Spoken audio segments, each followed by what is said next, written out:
probably the most notable Mountain Dew related event of the decade would have to be 2008's DEWmocracy, a competition where 3 different flavors all hit shelves at the same time to then be voted on in order to determine which one deserved a permanent spot.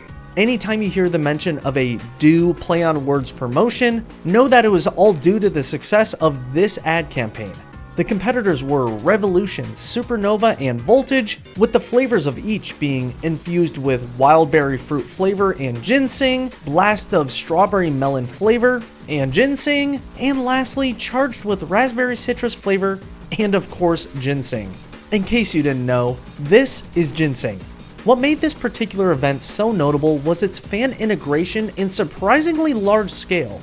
Before the 3 finalists were announced in January of 2008, every aspect of each candidate was said to be designed by fans. The labels, the colors, the names, and of course the flavors. This was cleverly done through the DEWmocracy website, mostly through a very bizarre role-playing experience. During the game, questions were posed to the player with the goal of getting input on new flavors. Whether you believe your decisions actually did matter and the whole thing wasn't predetermined is one thing, but you can't deny the concept is pretty awesome. One part of the campaign that's never discussed is the crazy lore behind the whole thing. There exists a long commercial, commonly called a short film, directed and narrated by the Forrest Whitaker, where the whole storyline is explained and shown in the most dramatic way possible. The short film's story follows an individual on an epic quest to find the elixir of freedom. This is because the universe he lives in oppresses creativity and choice, positioning him as the chosen one who needs to fight back against the government in order to restore the soul of mankind. References to the website and the role-playing game are also made in this short, but the whole thing almost doesn't work because it's just played so straight.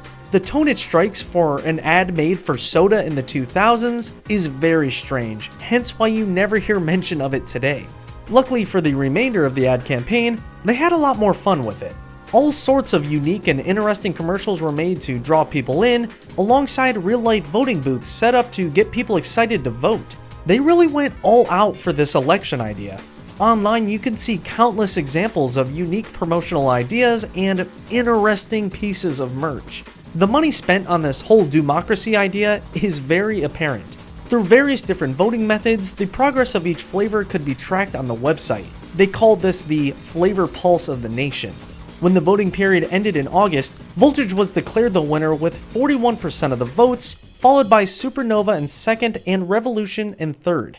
Despite losing, each flavor would go on to have life beyond the DEWmocracy, especially Supernova, who has been re-released many times after, with a few examples being this 2023 Slurpee and 2025 bottle, both from Canada, and this 16-ounce space-themed can, except that only exists as an official concept render. Supernova also received a 2012 Finnish and 2016 Danish release under a different flavor profile, with a different color. This Nordic Nova would later be defined as instead raspberry citrus. Voltage, on the other hand, has had a very long and eventful life after winning.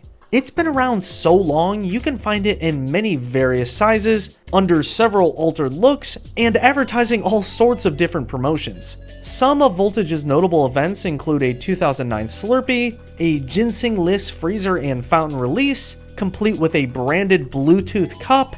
There's Voltage skateboards, ornaments, fishing lures. It received an Evil Scientist mascot in 2021, a flavor redefinition in 2025, a Ugandan bottle release in 2014. There's so much more to Voltage's life as a Mountain Dew flavor, especially when it comes to its overseas existence, but that'll all be covered later.